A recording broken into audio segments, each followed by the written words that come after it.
Shopping for clothing was once considered an event.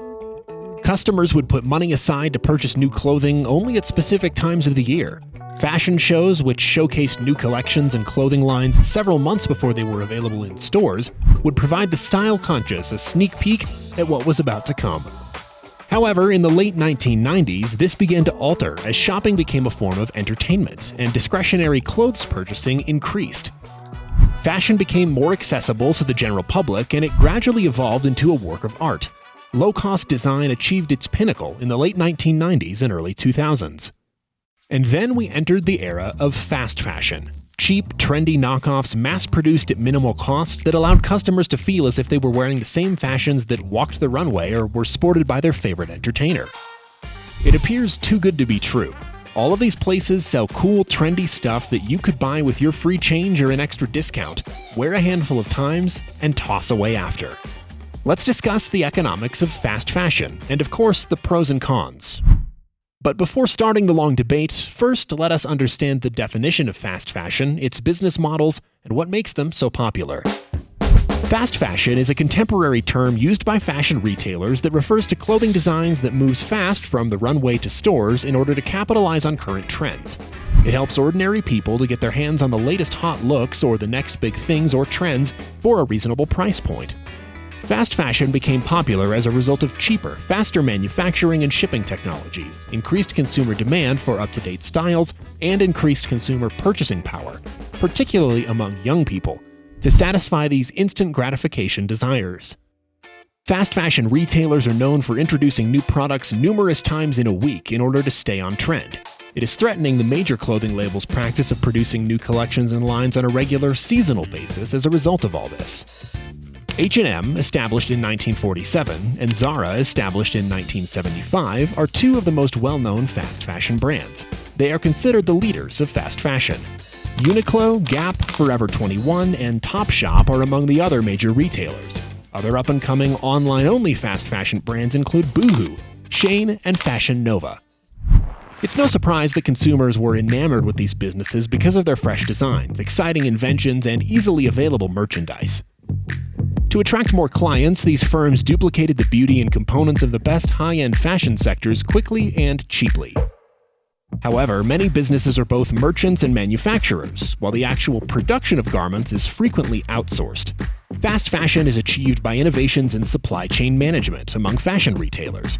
Its purpose is to make cost-effective clothes swiftly in response to, or ahead of, rapidly changing consumer expectations.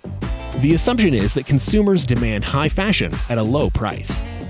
So, it is based on the notion of category management, which connects the manufacturer and the customer in a win-win situation.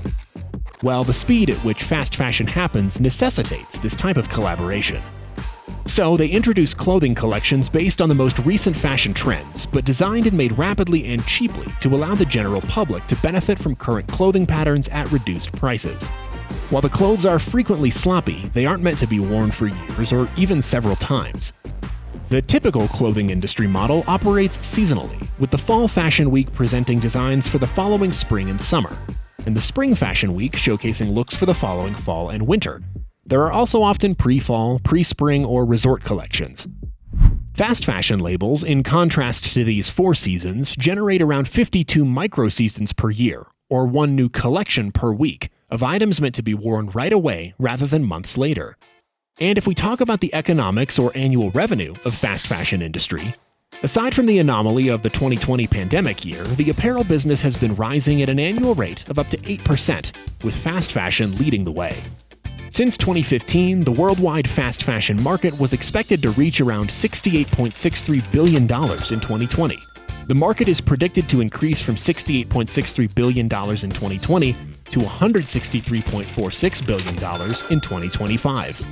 From 2025 to 2030, the market is predicted to increase at a compound annual growth rate, CAGR, of 5.3%, reaching $211.9 billion. The Asia-Pacific region was the largest in the global fast fashion market in 2020, accounting for 29.7% of the total. Then came North America, Western Europe, and the rest of the world. South America and the Middle East will be the fastest-growing regions in the fast fashion market in the future.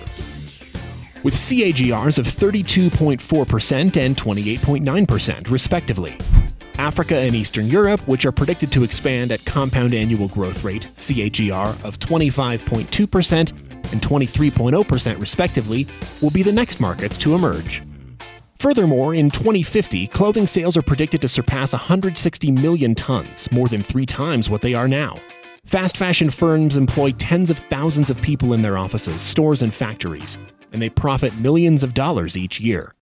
However, some critics say that fast fashion has long-term detrimental economic consequences. When workers are underpaid or become sick or wounded as a result of bad working conditions, it costs countries and economies. So, is fast fashion bad? Is it ruining the planet? Fast fashion's advantages are obvious: increased consumer spending, increased profitability, and the customer delight of being able to partake in a trend practically instantly after seeing it in publications or on their favorite stars. However, some critics argue that fast fashion creates a host of issues that make it more troublesome than advantageous. This industry leads to global warming, pesticide contamination, and massive trash production. Clothing is filling landfills and waste dumps in large quantities. The badly manufactured clothing does not age properly, yet it can't be recycled because it's mostly made of synthetics, over 60%. As a result, when it's thrown out, it rots for years in landfills. Fast fashion has also been chastised for encouraging a throwaway mentality. That's why it's also known as throwaway fashion. You may argue whether such a throwaway mentality benefits the economy. If many purchases of inexpensive fast fashion items end up costing the buyer more in the long run than buying a few more expensive ones that last longer. The enormous carbon footprint of the field can also be costly in terms of environmental cleanup. Certainly, it is more costly to the environment. Cotton is in high demand as the need for garments rises. As a result, the majority of fields become overworked and barren. Furthermore, pesticides are widely used, which can be lethal to employees if they're exposed for lengthy periods of time. Pesticides and other contaminants can seep into nearby water sources, contaminating drinking water in the process. Rapid fashion has also been criticized for infringement of intellectual property, with some designers charging that their designs have been unlawfully copied and mass-produced by the fast fashion industry. Most fast fashion businesses outsource their product production, usually to manufacturers in developing countries, and some have been lax in their oversight of subcontractors and in their supply chain transparency. As a result, opponents accuse fast fashion of being built on poor working conditions, low pay, and other abusive exploitative tactics. Fast fashion is also perceived as leading to a downturn in the U.S. garment industry, where labor laws and workplace regulations are tougher and wages are higher, because the apparel is created overseas. Okay, but why is the fast fashion industry still growing rapidly, despite its negative effects? Well, fast fashion is a boost to the businesses. Customers are encouraged to visit stores more frequently as new products are introduced on a regular basis, resulting in increased sales. Instead of replenishing stock, the store replaces items that sell out with new ones. It's also easy to attract customers back into stores or online to make further purchases because the clothes are cheap as well as poorly manufactured. Furthermore, the rapidity with which fast fashion moves helps merchants avoid markdowns, which reduce profitability. If any losses occur, fast fashion enterprises can swiftly recover by introducing a new clothing line, design, or product. When it comes to consumer benefits, fast fashion has made it possible for customers to have the things they want when they want them. It has also reduced the cost of clothing, not just any clothing, but inventive, imaginative, and beautiful apparel. The newest look, being well-dressed, and having a vast wardrobe are no longer exclusive to the wealthy and famous. In the last 20 years, fast fashion has exploded in popularity. It has altered the way people shop for clothing. Consumers are willing to spend more money on apparel each year.